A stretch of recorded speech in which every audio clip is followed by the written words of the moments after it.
Pois bem, cá estamos novamente para tratar de mais um assunto polêmico. Por isso, use a lógica, mas principalmente raciocine. Raciocine, meu amigo. Mais uma vez, junto comigo. Por certo, que todo cristão verdadeiro tem um desejo genuíno de ir um dia morar com o Senhor nos céus. Não estou certo?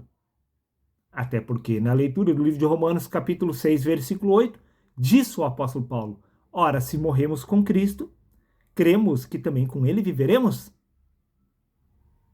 O que pega aqui é que Paulo afirmou que nós morremos com Cristo. Pergunta: quando exatamente nós morremos com Cristo? No batismo? Não, meu amigo. Você morreu com Cristo desde o princípio da fundação do mundo, conforme consta no livro de Apocalipse, capítulo 13, versículo 8, onde diz: o cordeiro que foi morto desde a criação do mundo. Isto implica que você também estava presente desde o princípio da fundação do mundo. Aí você irá afirmar, mas Darley, isso não faz o menor sentido. Exatamente. Do ponto de vista teológico da carne, não. Mas do ponto de vista da revelação do Espírito, faz todo sentido e logo, logo você entenderá este mistério. Até porque, na leitura do Evangelho de João, capítulo 3, versículo 13, está escrito: ora, ninguém subiu ao céu senão aquele que de lá desceu. E no livro de Efésios, capítulo 4, versículo 10, está escrito: aquele que desceu é o mesmo que subiu. O que pega aqui, meu amigo, é que quem desceu dos céus foi exatamente você. Quer que eu prove? É claro que eu vou provar. No livro de Hebreus, capítulo 11, versículo 13, está escrito: todos os heróis da fé confessaram que eram estrangeiros e peregrinos aqui na terra. Todos confessaram que nós somos estrangeiros e peregrinos aqui nesta terra. Isso significa que quem desceu dos céus foi exatamente você. Isso significa que você já existia antes de ter encarnado neste plano físico. Isso significa, sim, que você já estava com Cristo antes da fundação do mundo, desde o princípio da fundação do mundo. Você já tinha morrido com Cristo. Você ainda não entendeu? Veja, meu amigo.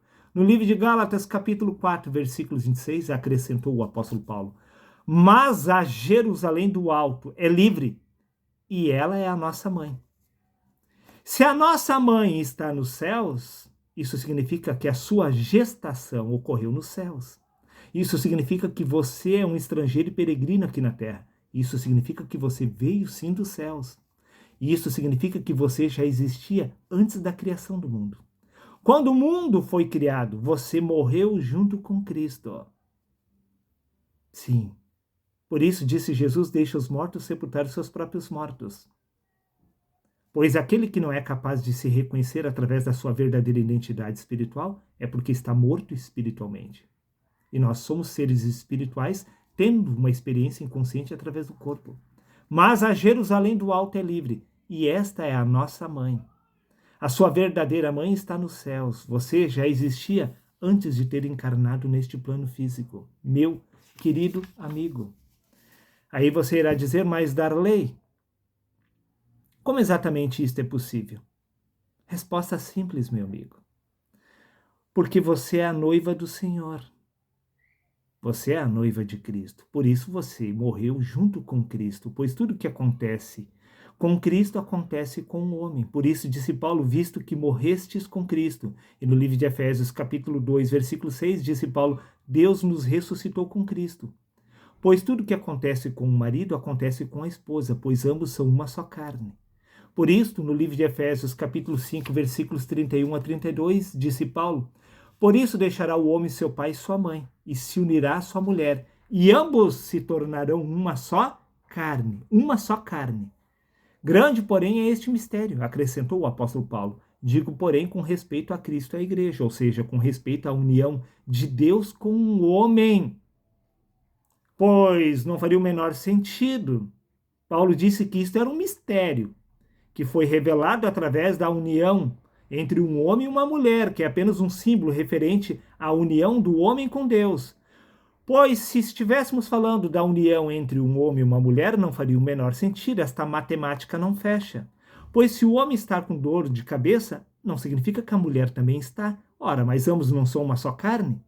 Se o homem está enfermo, doente, Isso não significa que a sua esposa também esteja. Mas espera aí, ambos não são uma só carne? Por acaso, se o homem morrer, por acaso a mulher também morre?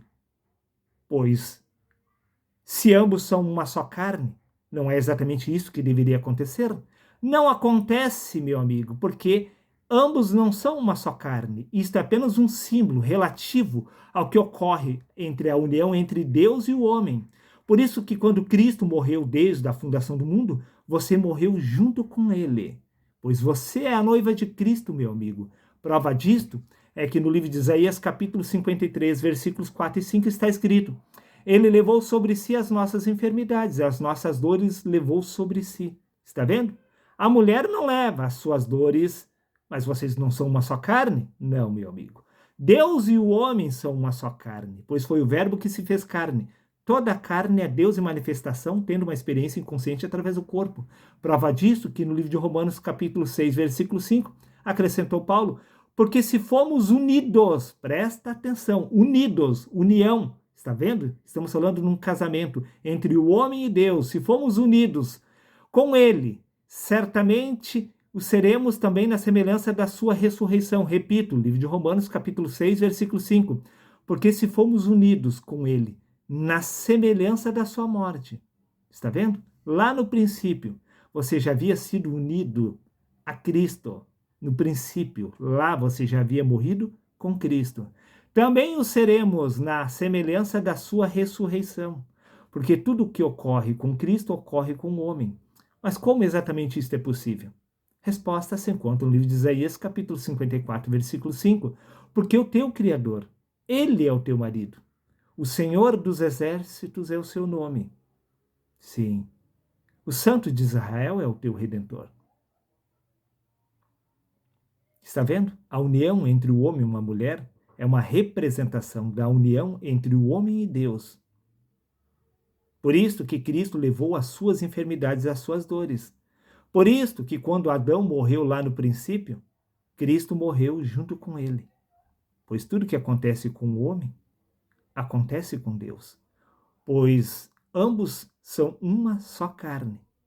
Agora veja, na união entre um homem e uma mulher, o próprio padre, o pastor, o rabino, eles afirmam que eles estão unidos até que a morte os separe. Mas na união entre o homem e Deus, não ocorre isso, pois nada pode nos separar do amor de Deus, nem a vida e nem a morte, conforme consta no livro de Romanos, capítulo 8, versículos 38 a 39. Nem potestades, nem principados, nem altura, nem profundidade, nem o porvir, nem anjos, nem potestades, nem a vida nem a morte, nada pode nos separar do amor de Deus. Esta união é eterna e ela aconteceu antes que o mundo fosse criado. Por isso que no livro de Romanos, capítulo 14, versículos 7 a 8, acrescentou Paulo: porque de nenhum de nós vive para si, e nenhum de nós morre para si. Pois se vivemos, para o Senhor vivemos. Se morremos, para o Senhor morremos. Quer vivamos, quer morramos, pertencemos ao Senhor. Nós pertencemos ao Senhor porque nós somos a noiva de Cristo, porque o nosso Criador é o nosso marido. Não há como separar Deus do homem ou o homem de Deus. Ambos são uma só carne, um só espírito. Por isso, está escrito no Evangelho de João, na verdade, para te ajudar a entender, deixe-me facilitar as coisas. Por que exatamente você não é capaz de entender este mistério? Evangelho de Mateus, capítulo 8, versículos 22. Disse Cristo: deixe os mortos sepultarem seus próprios mortos. E no livro de Filipenses, capítulo 3, versículo 11, disse Paulo: para ver se de alguma maneira eu possa chegar à ressurreição dentre os mortos. Paulo compreendeu que ele estava morto. Mas quando Paulo ressuscitou, Cristo ressuscitou junto com ele, conforme consta no livro de Efésios, capítulo 2, versículo 6. Deus nos ressuscitou com Cristo. Paulo morreu com Cristo, lá na fundação do mundo, e ressuscitou com Cristo. Está vendo? Não há como separar o homem de Deus ou Deus do homem. Você não é capaz de se recordar da eternidade, porque quando você entrou no mundo, você morreu. Simples assim. Esquecimento de si mesmo a nível espiritual, isto é a morte. Até porque no livro de Atos, capítulo 17, versículos 27 a 28, está escrito: para que buscassem ao Senhor, se porventura tateando pudessem achar, ainda que Deus não está longe de cada um de nós. Pois em Deus nós vivemos, nos movemos e existimos. Pergunta: por que exatamente você vive, se move e existe através de Deus? Resposta simples: porque você e Deus são um só. Porque o teu Criador é teu marido. O que Deus uniu, ninguém separa, meu amigo. Não há como separar a carne do espírito, pois o espírito é quem se fez carne. O homem e Deus são um só. Porque exatamente este é o corpo de Cristo, conforme consta o livro de 1 Coríntios, capítulo 12, versículos 27. Porque este é o corpo de Cristo e ao mesmo tempo é o seu corpo. Porque o Espírito de Deus é o seu Espírito. Porque não há como separar a criatura do Criador. Porque ambos são uma só carne. Repito mais uma vez. Livro de Efésios, capítulo 5, versículos 31 a 32. Por isso deixará o homem seu pai e sua mãe, e se unirá à sua mulher, e serão os dois uma só carne. Porém, grande é este mistério, disse Paulo, contudo me refiro à união entre Deus e o homem. A união entre Deus e o homem ocorreu desde o princípio da criação. Quando o cordeiro morreu, ali você morreu junto com ele. É a história de Adão. Quando Adão morreu, Cristo morreu desde o princípio. Esta é a descrição de toda a humanidade. O um se fragmentou através de todos, pois Deus é um através de todos e todos nós somos um através de Deus.